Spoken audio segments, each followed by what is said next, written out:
Winter Dreams, Francis Scott Fitzgerald, Chapter 1. Some of the caddies were poor as sin and lived in one-room houses with a neurasthenic cow in the front yard, but Dexter Green's father owned the second-best grocery store in Black Bear. The best one was the Hub, patronized by the wealthy people from Sherry Island, and Dexter caddied only for pocket money. In the fall, when the days became crisp and gray, and the long Minnesota winter shut down like the white lid of a box, Dexter's skis moved over the snow that hid the fairways of the golf course. At these times the country gave him a feeling of profound melancholy. It offended him that the links should lie in enforced fallowness, haunted by ragged sparrows for the long season. It was dreary, too, that on the tees where the gay colors fluttered in summer there were now only the desolate sandboxes knee-deep in crusted ice. When he crossed the hills the wind blew cold as misery, and if the sun was out he tramped with his eyes squinted up against the hard dimensionless glare. In April the winter ceased abruptly. The snow ran down into Black's Bear Lake, scarcely tarrying for the early golfers to brave the season with red and black balls. Without elation, without an interval of moist glory, the cold was gone. Dexter knew that there was something dismal about this northern spring, just as he knew there was something gorgeous about the fall. Fall made him clench his hands and tremble and repeat idiotic sentences to himself, and make brisk abrupt gestures of command to imaginary audiences and armies. October filled him with hope which November raised to a sort of ecstatic triumph, and in this mood the fleeting brilliant impressions of the summer at Sherry Island were ready grist to his mill. He became a golf champion and defeated Mr. T.A. Hedrick in a marvelous match played 100 times over the fairways of his imagination, a match each detail of which he changed about untiringly. Sometimes he won with almost laughable ease, sometimes he came up magnificently from behind. Again, stepping from a Pierce Arrow automobile, like Mr. Mortimer Jones, he strolled frigidly into the lounge of the Sherry Island Golf Club, or perhaps, surrounded by an admiring crowd, he gave an exhibition of fancy diving from the springboard of the club raft. Among those who watched him in open-mouthed wonder was Mr. Mortimer Jones. And one day it came to pass that Mr. Jones himself and not his ghost came up to Dexter with tears in his eyes and said that Dexter was the best caddy in the club, and wouldn't he decide not to quit if Mr. Jones made it worth his while, because every other caddy in the club lost one ball a hole for him regularly. "No, sir," said Dexter decisively, "I don't want to caddy anymore." Then, after a pause, "I'm too old." "You're not more than 14. Why the devil did you decide just this morning that you wanted to quit? You promised that next week you'd go over to the state tournament with me." "I decided I was too old." Dexter handed in his A-class badge, collected what money was due him from the caddy master, and walked home to Black Bear Village. "The best caddy I ever saw," shouted Mr. Mortimer Jones over a drink that afternoon. "Never lost a ball. Willing. Intelligent. Quiet. Honest. Grateful." The little girl who had done this was 11, beautifully ugly as little girls are apartment to be, who are destined after a few years to be inexpressibly lovely and bring no end of misery to a great number of men. The spark, however, was perceptible.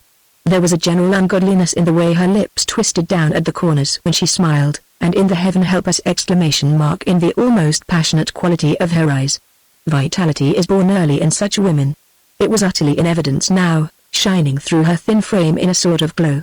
She had come eagerly out onto the course at 9 o'clock with a white linen nurse and 5 small new golf clubs in the white canvas bag which the nurse was carrying. When Dexter first saw her she was standing by the caddy house, rather ill at ease and trying to conceal the fact by engaging her nurse in an obviously unnatural conversation graced by startling and irrelevant grimaces from herself. "Well, it's certainly a nice day, Hilda," Dexter heard her say. She drew down the corners of her mouth, smiled, and glanced furtively around, her eyes in transit falling for an instant on Dexter, then to the nurse.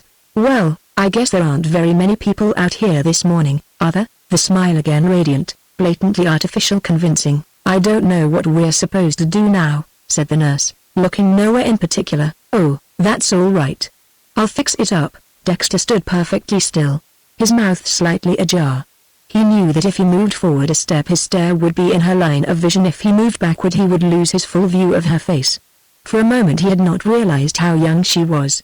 Now he remembered having seen her several times the year before in bloomers. Suddenly, involuntarily, he laughed, a short abrupt laugh. Then, startled by himself, he turned and began to walk quickly away. "Boy." Dexter stopped. "Boy." Beyond question he was addressed.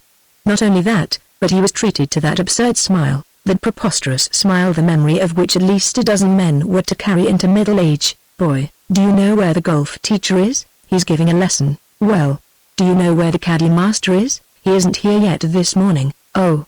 For a moment this baffled her. She stood alternately on her right and left foot. "We'd like to get a caddy," said the nurse.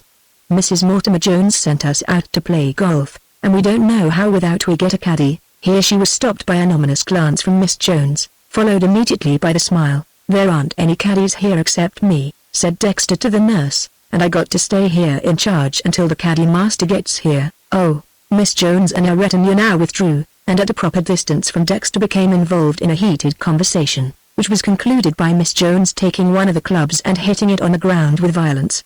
For further emphasis she raised it again and was about to bring it down smartly upon the nurse's bosom, when the nurse seized the club and twisted it from her hands. "You damn little mean old thing!" cried Miss Jones wildly. Another argument ensued. Realizing that the elements of the comedy were implied in the scene, Dexter several times began to laugh, but each time restrained the laugh before it reached audibility. He could not resist the monstrous conviction that the little girl was justified in beating the nurse. The situation was resolved by the fortuitous appearance of the caddy master, who was appealed to immediately by the nurse. "Miss Jones is to have a little caddy, and this one says he can't go." "Mr. McKenna said I was to wait here till you came," said Dexter quickly. "Well, he's here now." Miss Jones smiled cheerfully at the caddy master. Then she dropped her bag and set off at a haughty mince toward the first tee. "Well?" The caddy master turned to Dexter. "What you standing there like a dummy for? Go pick up the young ladies' clubs." "I don't think I'll go out today," said Dexter. "You don't?" "I think I'll quit." The enormity of his decision frightened him. He was a favorite caddy, and the $30 a month he earned through the summer were not to be made elsewhere around the lake. But he had received a strong emotional shock, and his perturbation required a violent and immediate outlet. It is not so simple as that, either. As so frequently would be the case in the future, Dexter was unconsciously dictated by his winter dreams. Chapter 2. Now, of course, the quality and the seasonability of these winter dreams varied, but the stuff of them remained. They persuaded Dexter several years later to pass up a business course at the State University. His father, prospering now, would have paid his way for the precarious advantage of attending an older and more famous university in the East, where he was bothered by his scanty funds. But do not get the impression, because his winter dreams happened to be concerned at first with musings on the ridge, that there was anything merely snobbish in the boy. He wanted not association with glittering things and glittering people, he wanted the glittering things themselves. Often he reached out for the best without knowing why he wanted it, and sometimes he ran up against the mysterious denials and prohibitions in which life indulges. It is with one of those denials and not with his career as a whole that this story deals. He made money. It was rather amazing. After college he went to the city from which Black Bear Lake draws its wealthy patrons. When he was only 23 and had been there not quite 2 years, there were already people who liked to say, "Now there's a boy all about him." Rich men's sons were peddling bonds precariously, or investing patrimonies precariously, or plodding through the 24 volumes of the George Washington commercial course. But Dexter borrowed $1,000 on his college degree and his confident mouth, and bought a partnership in a laundry. It was a small laundry when he went into it, but Dexter made a specialty of learning how the English washed fine woolen golf stockings without shrinking them, and within a year he was catering to the trade that wore knickerbockers. Men were insisting that their Shetland hose and sweaters go to his laundry just as they had insisted on a caddy who could find golf balls. A little later he was doing their wives' lingerie as well and running 5 branches in different parts of the city. Before he was 27 he owned the largest string of laundries in his section of the country. It was then that he sold out and went to New York. But the part of his story that concerns us goes back to the days when he was making his first big success. When he was 23, Mr. Hart, one of the gray-haired men who like to say now there's a boy, gave him a guest card to the Sherry Island golf clubs for a weekend. So he signed his name one day on the register, and that afternoon played golf in a foursome with Mr. Hart and Mr. Sandwood and Mr. T.A. Hedrick. He did not consider it necessary to remark that he had once carried Mr. Hart's bag over these same links, and that he knew every trap and gully with his eyes shut, but he found himself glancing at the 4 caddies who trailed them, trying to catch a gleam or gesture that would remind him of himself, that would lessen the gap which lay between his present and his past. It was a curious day, slashed abruptly with fleeting, familiar impressions. One minute he had the sense of being a trespasser, and the next he was impressed by the tremendous superiority he felt toward Mr. T.A. Hedrick, who was a bore and not even a good golfer anymore. Then, because of a ball Mr. Hart lost near the 15th green, an enormous thing happened. While they were searching the stiff grasses of the rough there was a clear call of 4. From behind a hill in their rear, and as they all turned abruptly from their search, a bright new ball sliced abruptly over the hill and caught Mr. T.A. Hedrick in the abdomen. "By gad!" cried Mr. T.A. Hedrick, "they ought to put some of these crazy women off the course. It's getting to be outrageous." A head and a voice came up together over the hill. "Do you mind if we go through? You hit me in the stomach," declared Mr. Hedrick wildly. "Did I?" The girl approached the group of men. "I'm sorry," I yelled for. Her glance fell casually on each of the men, then scanned the fairway for her ball. "Did I bounce into the rough?" It was impossible to determine whether this question was ingenuous or malicious. In a moment, however, she left no doubt, for as her partner came up over the hill she called cheerfully, "Here I am. I'd have gone on the green except that I hit something." As she took her stance for a short mashie shot, Dexter looked at her closely. She wore a blue gingham dress, rimmed at throat and shoulders with a white edging that accentuated her tan.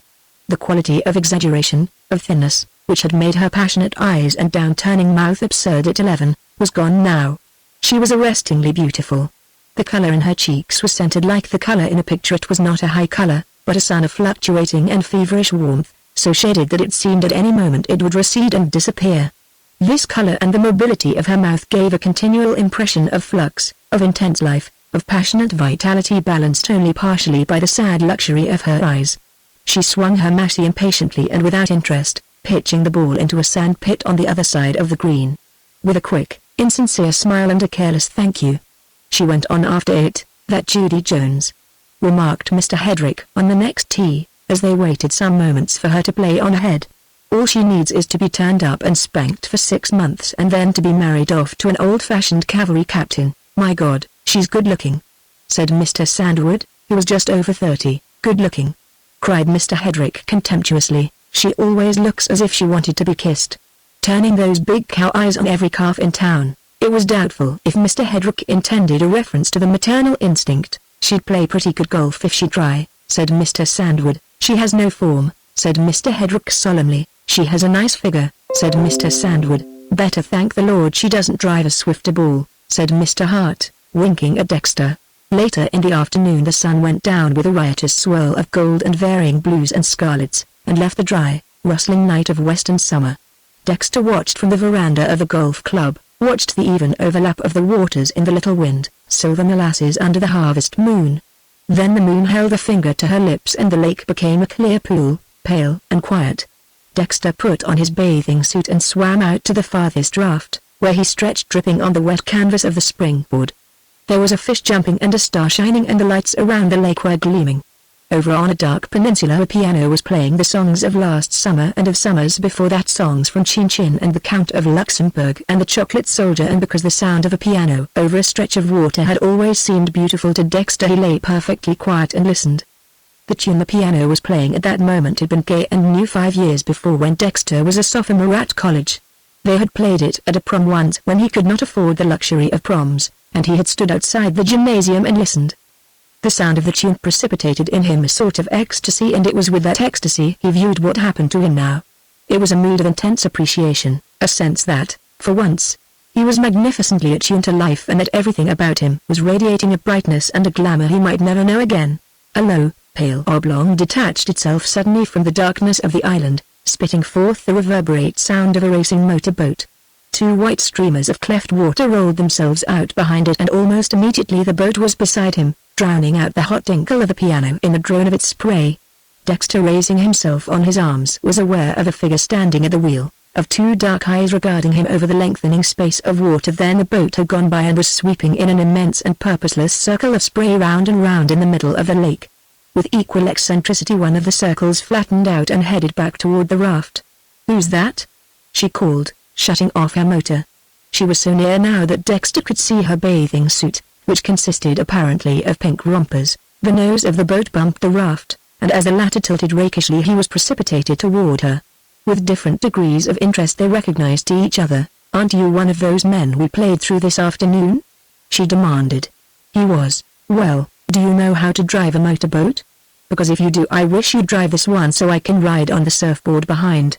"My name is Judy Jones," she favored him with an absurd smirk, rather, what tried to be a smirk, for, twist her mouth as she might, it was not grotesque, it was merely beautiful, "and I live in a house over there on the island, and in that house there is a man waiting for me." When he drove up at the door, I drove out of the dock because he says I'm his ideal. There was a fish jumping and a star shining and the lights around the lake were gleaming. Dexter sat beside Judy Jones and she explained how her boat was driven. Then she was in the water, swimming to the floating surfboard with a sinuous crawl. Watching her was without effort to the eye, watching a branch waving or a seagull flying. Her arms, burnt to butternut, moved sinuously among the dull platinum ripples, elbow appearing first, casting the forearm back with a cadence of falling water, then reaching out and down, stabbing a path ahead. They moved out into the lake, turning. Dexter saw that she was kneeling on the low rear of the now up-tilted surfboard. "Go faster," she called, "fast as it'll go." Obediently he jammed the lever forward and the white spray mounted at the bow. When he looked around again, the girl was standing up on the rushing board, her arms spread wide, her eyes lifted toward the moon. "It's awful cold," she shouted. "What's your name?" He told her. "Well, why don't you come to dinner tomorrow night?" His heart turned over like the flywheel of the boat, and, for the second time, her casual whim gave a new direction to his life. Chapter 3. Next evening, while he waited for her to come downstairs, Dexter peopled the soft deep summer room and the sun porch that opened from it with the men who had already loved Judy Jones. He knew the sort of men they were. They men who, when he first went to college, had entered from the great prep schools with graceful clothes and the deep tan of healthy summers. He had seen that, in one sense, he was better than these men. He was newer and stronger. Yet in acknowledging to himself that he wished his children to be like them, he was admitting that he was but the rough, strong stuff from which they eternally sprang. When the time had come for him to wear good clothes, he had known who were the best tailors in America, and the best tailors in America had made him the suit he wore this evening. He had acquired that particular reserve peculiar to his university, that set it off from other universities. He recognized the value to him of such a mannerism and he had adopted it. He knew that to be careless in dress and manner required more confidence than to be careful. But carelessness was for his children. His mother's name had been Crimslich.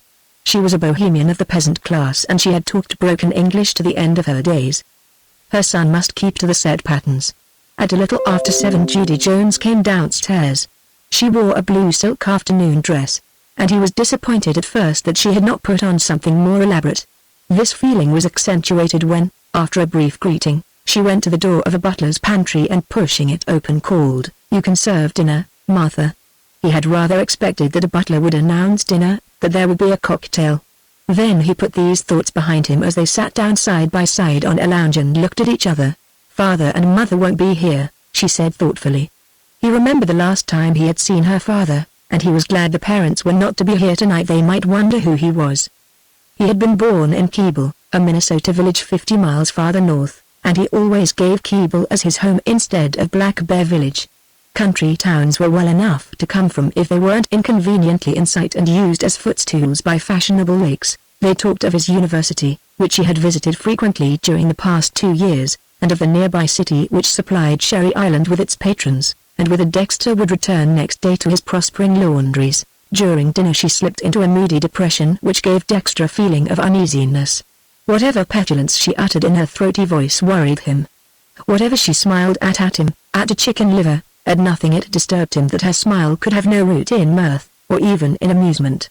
When the scarlet corners of her lips curved down, it was less a smile than an invitation to a kiss. Then, after dinner, she led him out on the dark sun porch and deliberately changed the atmosphere. "Do you mind if I weep a little?" she said. "I'm afraid I'm boring you." He responded quickly, "You're not. I like you. But I've just had a terrible afternoon. There was a man I cared about, and this afternoon he told me out of a clear sky that he was poor as a church mouse. He'd never even hinted it before. Does this sound horribly mundane? Perhaps he was afraid to tell you." "Suppose he was," she answered. "He didn't start right.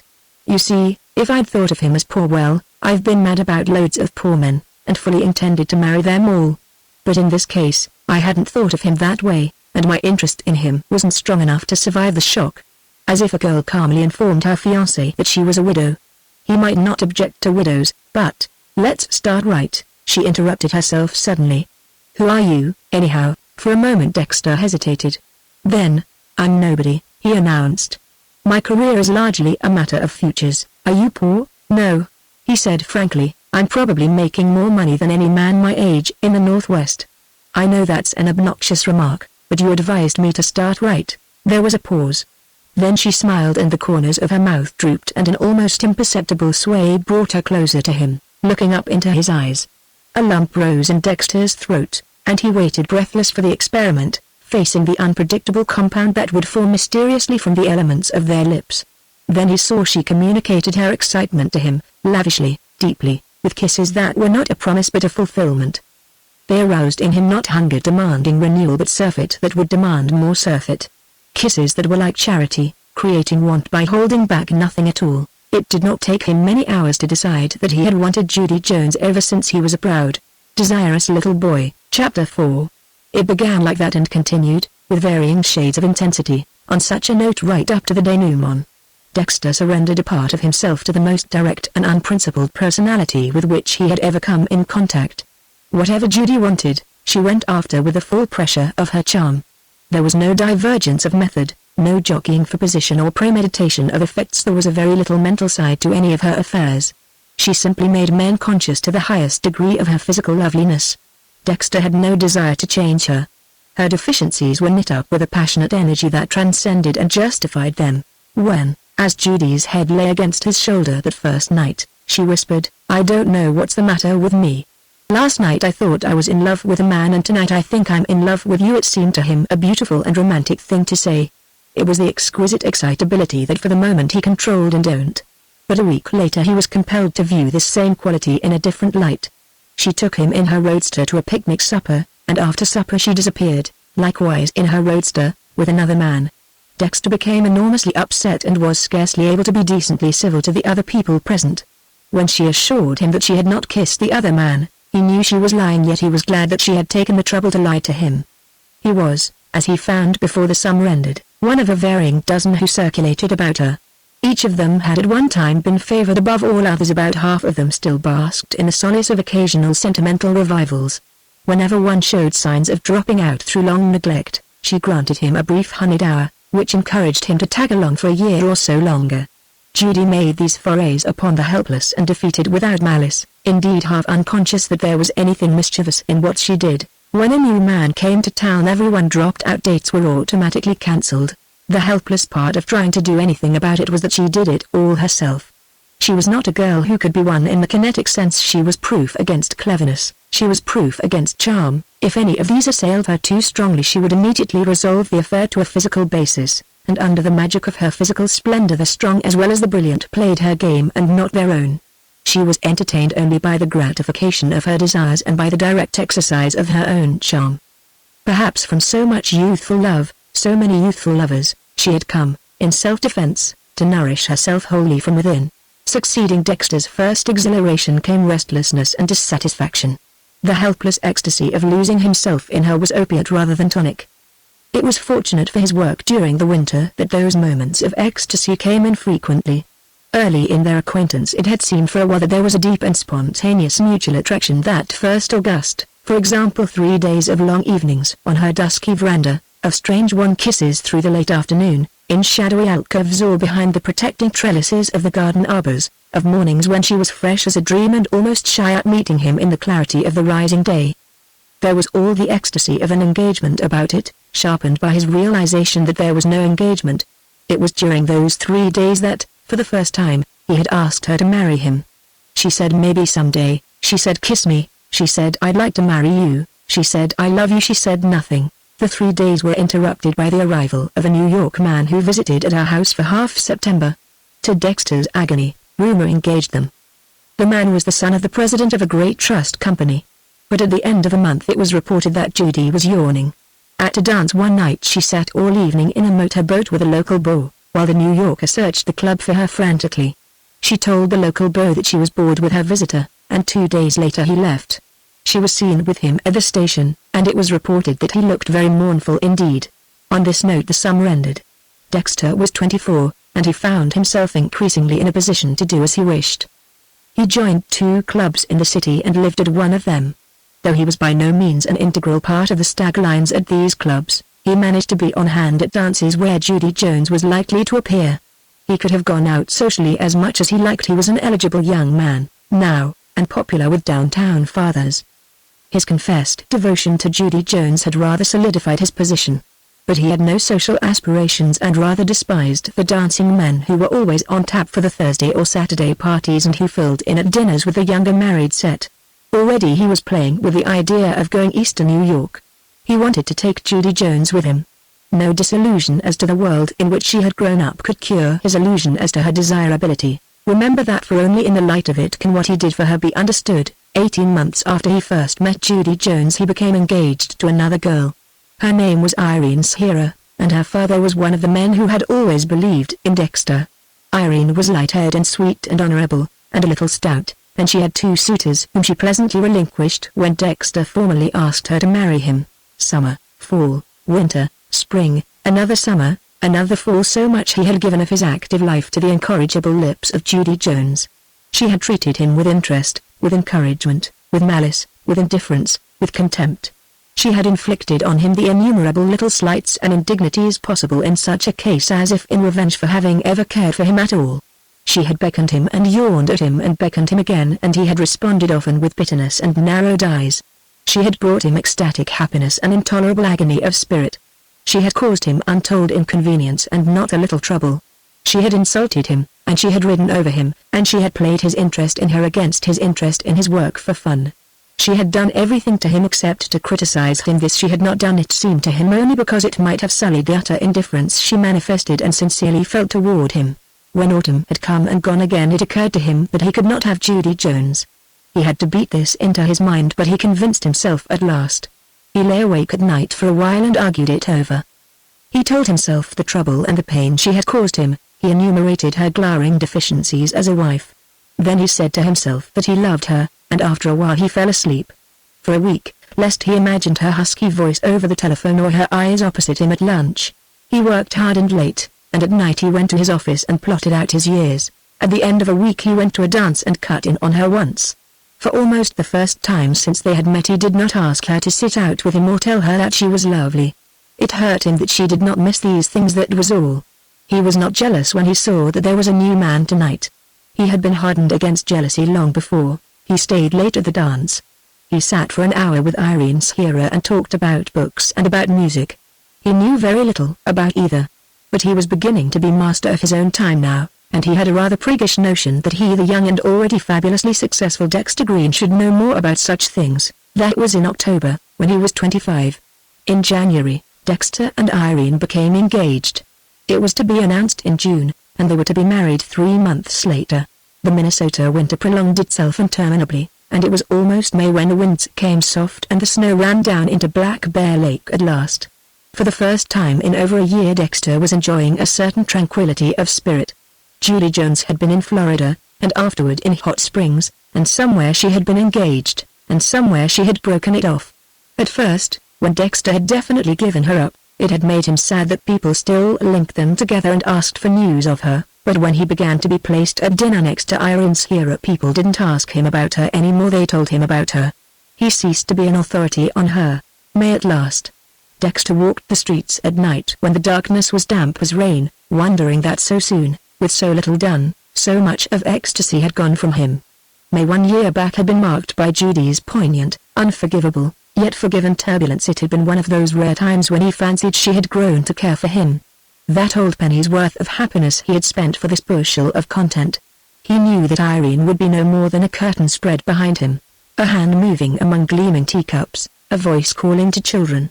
Fire and loveliness were gone, the magic of nights and the wonder of the varying hours and seasons. Slender lips, downturning, dropping to his lips and bearing him up into a heaven of eyes. The thing was deep in him. He was too strong and alive for it to die lightly.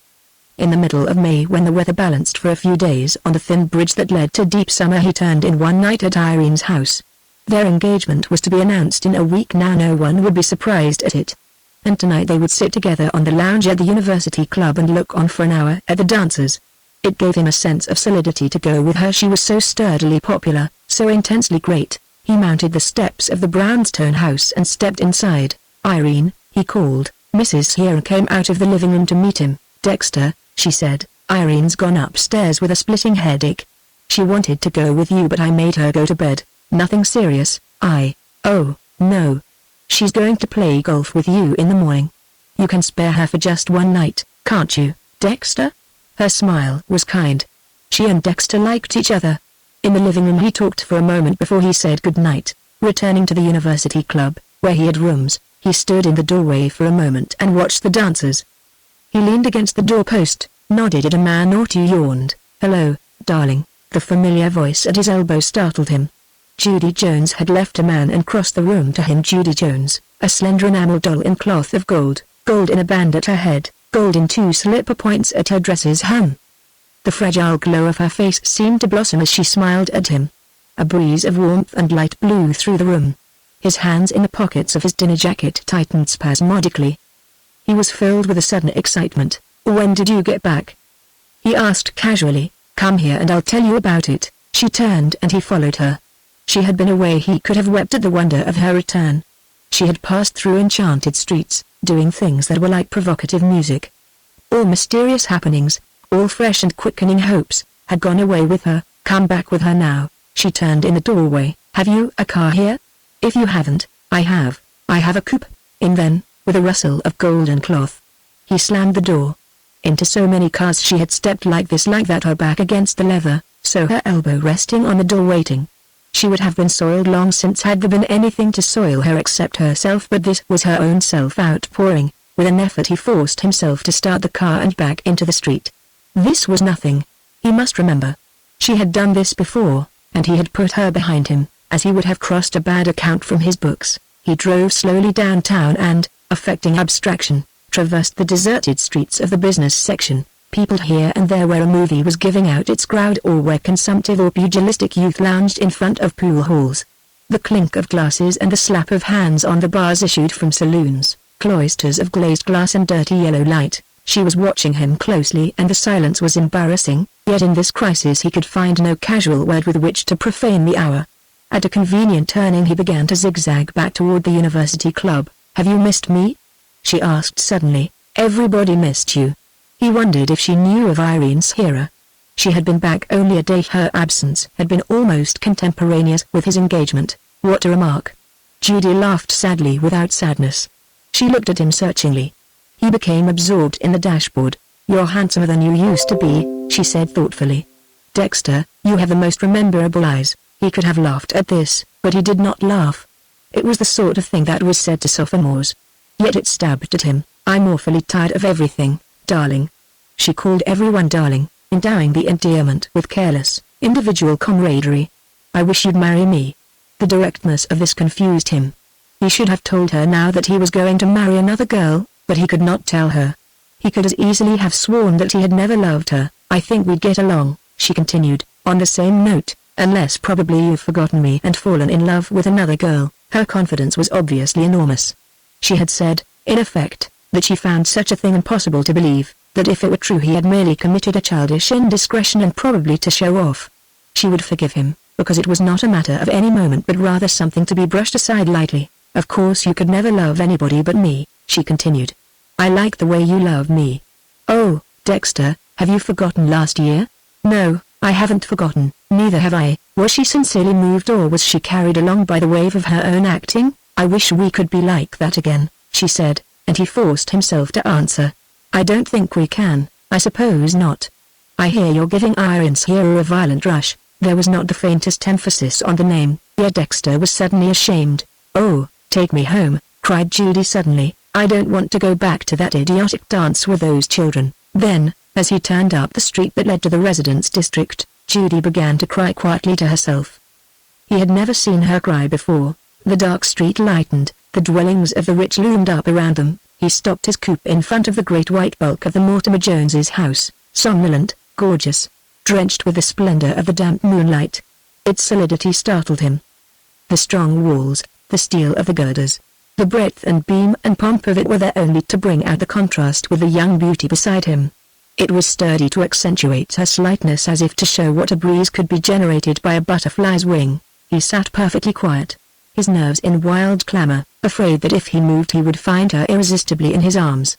2 tears had rolled down her wet face and trembled on her upper lip. "I'm more beautiful than anybody else," she said brokenly. "Why can't I be happy?" Her moist eyes tore at his stability. Her mouth turned slowly downward with an exquisite sadness. "I'd like to marry you if you'll have me, Dexter." I suppose you think I'm not worth having, but I'll be so beautiful for you, Dexter." A million phrases of anger, pride, passion, hatred, tenderness fought on his lips. Then a perfect wave of emotion washed over him, carrying off with it a sediment of wisdom, of convention, of doubt, of honor. This was his girl who was speaking. His own, his beautiful, his pride. "Won't you come in?" He heard her draw in her breath sharply, waiting. "All right," his voice was trembling, "I'll come in." Chapter 5.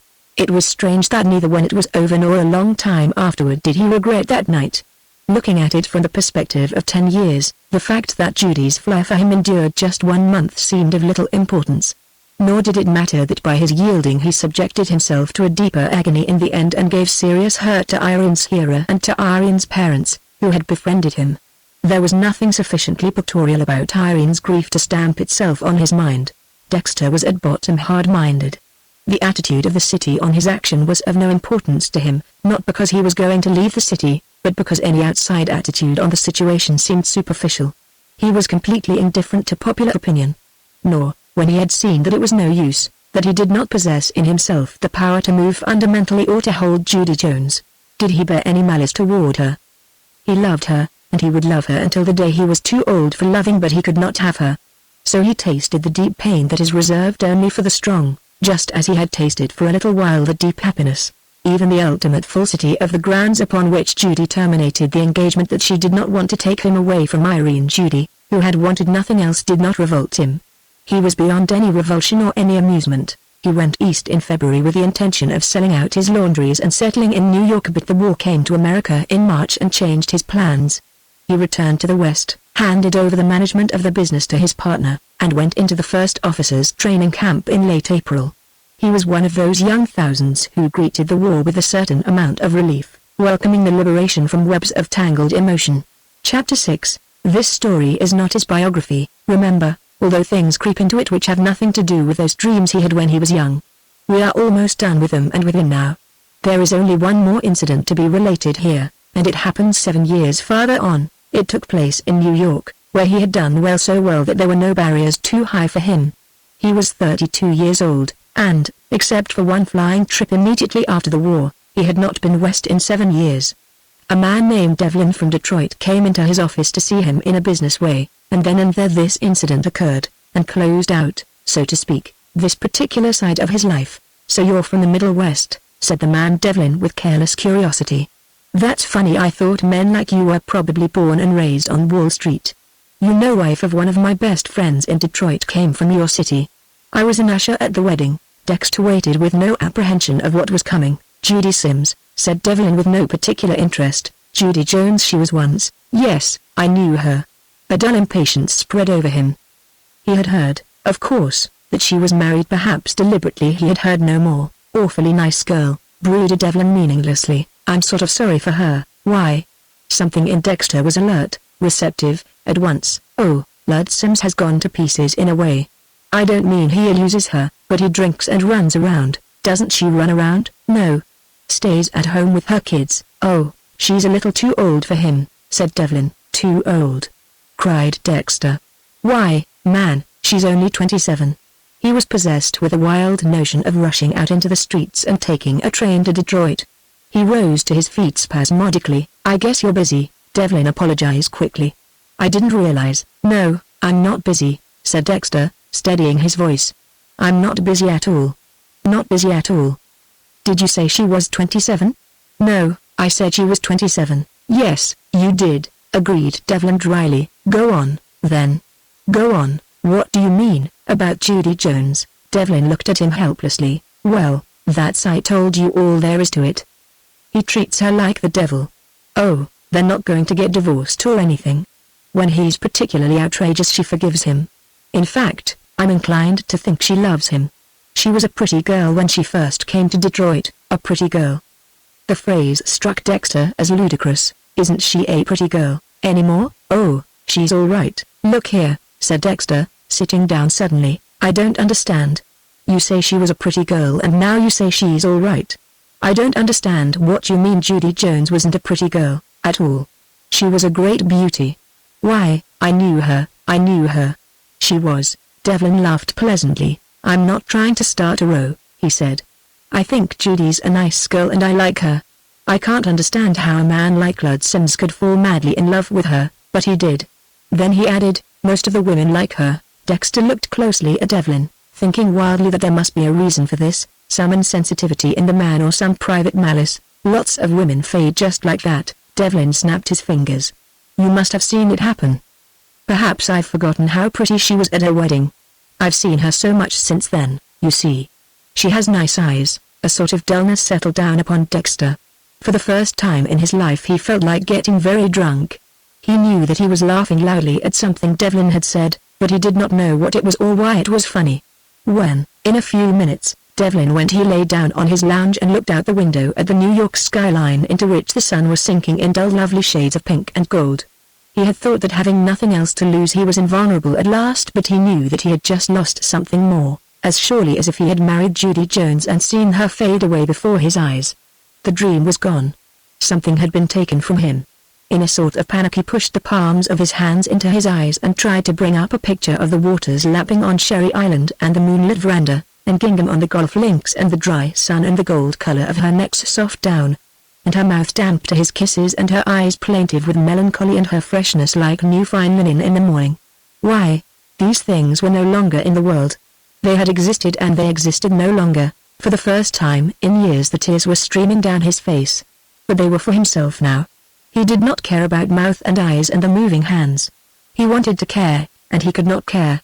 For he had gone away and he could never go back anymore.